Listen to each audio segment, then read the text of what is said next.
Hello. So what I want to talk about today is kind of falls under the category of demystifying the auctions. So a lot of people have a lot of questions about auctions, but in particular, a lot of questions come up about the bid calling or the chant, or hey, do you talk fast? And there's a little bit of a mesmerizing mystery about that. So what is the chant, right? So a lot of times you'll see an auctioneer and they'll be selling and it might sound something like this. I'm 25, but he give 30, 30, but he give 30 now, 35, but he give 40 now, 45, but he give 50, 50, but he give 50 now, 55 and 60 here and 60 now, 65 and 70, right?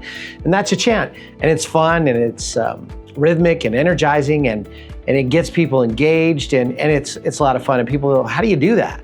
Today, I'm gonna show you. And it's a lot easier than you think. Now, that doesn't mean it doesn't require some practice, but here's what we're gonna do. We're just gonna talk about what's called a three-part chant.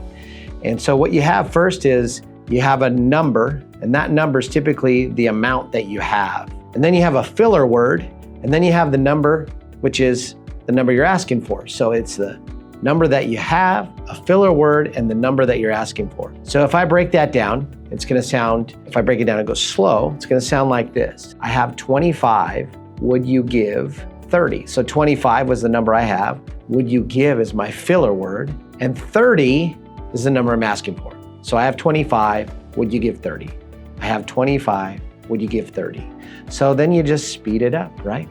I have 25, would you give 30, 25, would you give 30, 25, would you give 30, 25, would you give 30 now, 35 and 40, 40, 40 now, 45 and 50, would you give 50, 50, would you give 50 now, 55?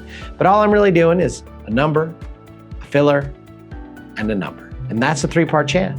So I hope that helps you. Next time you go to an auction and you hear an auctioneer with their rhythmic call, you might be able to better understand what they're doing. Most of them are gonna be doing a three-part chant. Have a great day.